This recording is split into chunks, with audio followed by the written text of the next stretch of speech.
Kisah Duloh kali ini berlatar belakang krisis hebat yang terjadi di tahun 1960-an. Kala itu di sebuah distrik kecil yang ada di ujung Pulau Jawa. Distrik itu benar-benar dilanda kemiskinan yang sangat ekstrim. Tidak sedikit orang yang mati. Anak kecil busung lapar. Para ibu terpaksa memberi makan bayinya dengan kulit mangga yang ditumbuk sampai halus. Kulit-kulit mangga itu mereka pungut dari pasar buah. Para ibu tidak sanggup membeli buah yang harganya melambung tinggi karena krisis yang begitu ekstrim.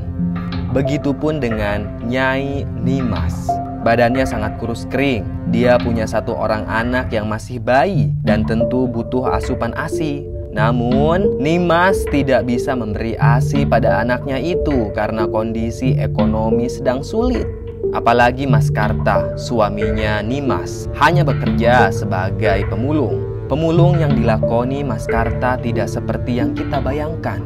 Mas Karta bukan memulung besi rongsokan, melainkan mulung bekas makanan orang lain atau bahkan cangkang-cangkang untuk kemudian diberikan pada anak dan istrinya.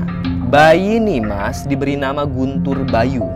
Nimas berharap Guntur mampu bertahan hidup walaupun dalam kondisi ekonomi yang sangat sulit. Nimas dan suaminya tinggal di sebuah gubuk kecil yang kondisinya sudah memprihatinkan. Bilik-bilik gubuk itu bolong di sana-sini. Atapnya terbuat dari rumbia. Dan kalau hujan turun pasti ada yang bocor. Keluarga kecil itu makan sehari cuman sekali. Mas Karta biasanya dapat sekantong beras dari hasil minta-minta di pinggir jalan yang dekat dengan kantor para petinggi di distrik. Setiap hari, para pejabat itu membagikan beberapa kantong beras. Jumlah yang mereka bagikan tidak banyak. Maka dari itu, ada saja orang yang sudah menunggu berjam-jam tapi tidak kebagian. Seperti subuh itu, Mas Karta pamit pada istrinya untuk mencari sekantong beras dan juga cangkang-cangkang buah di pinggiran jalan.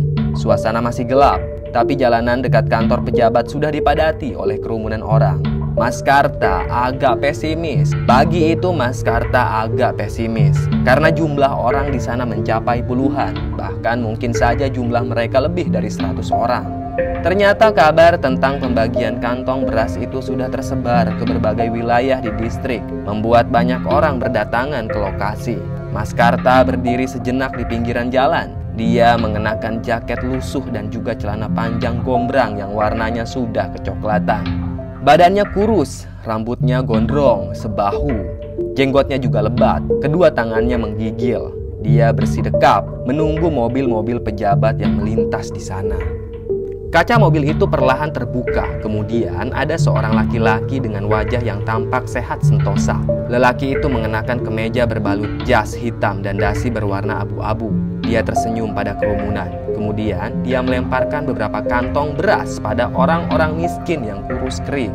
Seketika kantong-kantong beras itu disambar oleh mereka. Beberapa orang perebutan sampai bertengkar satu sama lain. Untung saja pertengkaran itu dilerai oleh orang-orang sekitar.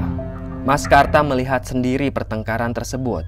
Tentu dia tidak kebagian beras. Mas Karta pikir daripada buang-buang waktu, lebih baik dia pergi dulu mencari cangkang buah di tong sampah sepanjang jalan distrik.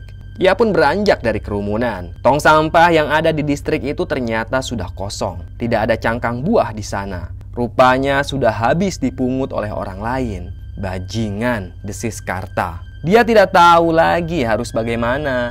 Lelaki kurus itu terus berjalan menyusuri trotoar jalan. Di sepanjang trotoar ada banyak sekali gelandangan yang terbaring mengenaskan. Terdiri dari orang dewasa sampai anak-anak. Mereka terkapar di sana dengan tubuh yang tinggal tulang belulang. Mereka seperti korban kerja rodi di zaman Jepang. Padahal negara sudah merdeka. Seharusnya mereka bisa hidup lebih layak. Kaum gelandangan hanya bisa pasrah sambil berharap ajal segera datang menjemput mereka di trotoar itu. Langkah Mas Karta berhenti di depan sebuah restoran. Bau yang sangat nikmat menguar membuat perut Mas Karta semakin keroncongan saja. Dari luar kaca restoran itu, Mas Karta melihat orang-orang asing dan pribumi sedang asik makan steak sambil sesekali menyeruput wine. Orang pribumi yang berada di restoran tentu bukanlah orang sembarangan. Mereka pasti punya jabatan penting di pemerintahan atau pembisnis besar yang sukses. Mas Karta hanya bisa memandangi mereka yang sedang makan dengan sangat nikmat. Tak lama kemudian, dia kembali melanjutkan perjalanannya untuk mencari makanan di tong sampah. Tak terasa, Mas Karta sudah ada di ujung distrik. Dia melihat sebuah gang kecil yang lurus. Gang itu tembus ke jalan raya. Dari ujung gang tersebut, Mas Karta melihat sebuah mobil truk yang berhenti. Dari bentuk dan warnanya, sangat jelas kalau yang dilihat Mas Karta adalah mobil truk tentara. Mereka berseragam lengkap dan turun dari bak truk sambil menggotong sebuah karung yang tampak bergerak-gerak seperti ada seseorang di dalam karung goni tersebut.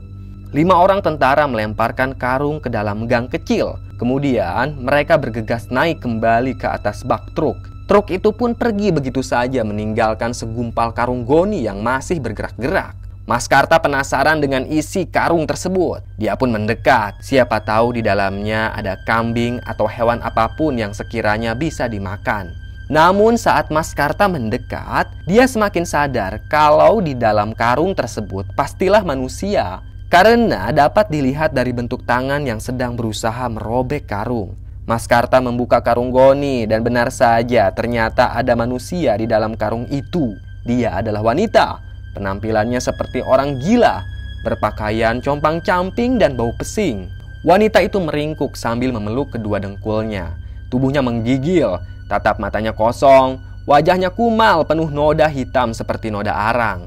"Kau baik-baik saja?" tanya Mas Karta. Si wanita tidak menjawab dan beberapa saat kemudian dia malah berdiri lalu menyerang Mas Karta dengan sangat brutal. Dia lompat ke tubuhnya Mas Karta membuat lelaki itu terjungkal. Tentu hal itu membuat Mas Karta kaget dan tidak siap. Dia minta tolong, tapi tidak ada satu orang pun yang mendengar teriakan Mas Karta di dalam gang sempit tersebut. Leher Mas Karta digigit sampai berdarah. Karena kesakitan, dia pun menendang wanita itu sekuat tenaga. Seketika si wanita terjungkal, tubuhnya membentur tembok. Mas Karta pun kabur, lari sambil sempoyongan. Dia memegangi lehernya yang masih berdarah-darah. Setibanya di rumah, Mas Karta diobati oleh istrinya menggunakan dedaunan. Mas Karta menjadi liar dan buas. Dia menyerang istrinya tapi tidak sampai terluka karena Mas Karta masih bisa menahan diri. Keesokan harinya, Mas Karta tewas. Dia menghabisi dirinya sendiri. Mas Karta tidak kuat akan perubahan dirinya. Dia takut tidak bisa mengontrol, lalu membahayakan keluarganya. Maka dari itu, Mas Karta memutuskan untuk menghabisi dirinya sendiri. Selang 1 minggu setelah kematian Mas Karta, distrik yang sangat miskin itu diserang oleh sekawanan jawara yang mengamuk. Mereka menziarah warga-warga miskin dan merampas apapun yang sekiranya bisa dijual. Ketua jawara itu bernama Satib.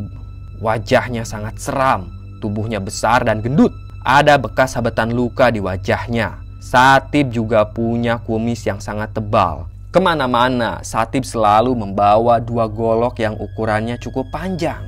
Komplotan Satib terdiri dari 20 orang. Mereka mendatangi distrik demi distrik untuk menziarah warga. Saat itu para aparat tidak bisa berkutik karena para jawara datang tengah malam. Mereka mengancam warga yang ada di distrik tersebut.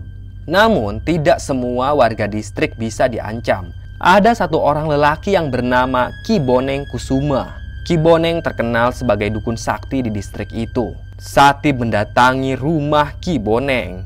Dia pun merampas simpanan beras. Namun Ki Boneng melawan. Dia mengeluarkan keris. Kemudian keris itu ditusukkan pada dadanya Satib. Tapi anehnya, Satib kebal.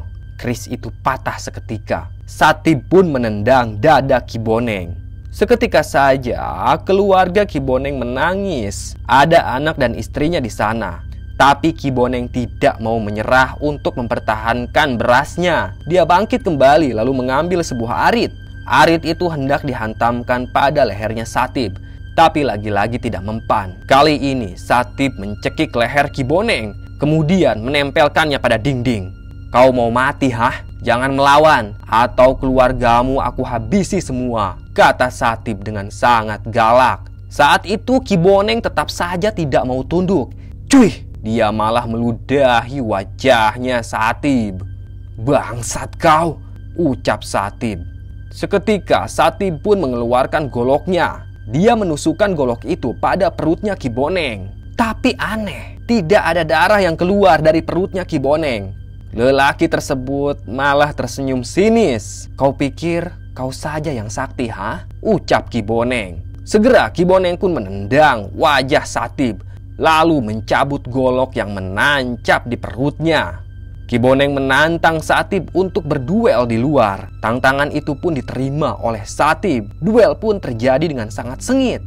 Adu golok dan pukulan terjadi di halaman rumahnya Satib. Namun saat Satib hendak kalah, tiba-tiba saja komplotan Satib langsung memegangi tubuh Ki Boneng. Mereka mengeroyok Ki Boneng dengan sangat brutal. Setelah babak belur, Ki Boneng pun diikat pada sebuah tiang. Tubuhnya ditelanjangi. Ki Boneng tidak memakai pakaian apapun. Kelaminnya gubal gabel. Komplotan Satib pun puas sambil tertawa terbahak-bahak. "Kau pikir kau bisa melawanku, ha?" ucap Satib.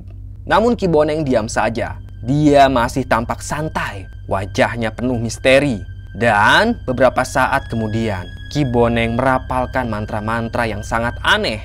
Dia memejamkan matanya. Lalu dari dalam tanah muncullah asap tipis. Asap itu kemudian mengepul semakin banyak.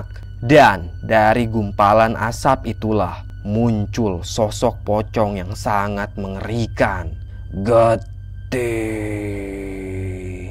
Begitulah suara pocong itu bersambung. Terima kasih sudah menyimak cerita Mbah. Tunggu cerita-cerita lainnya ya. Tetap sehat dan salam merinding.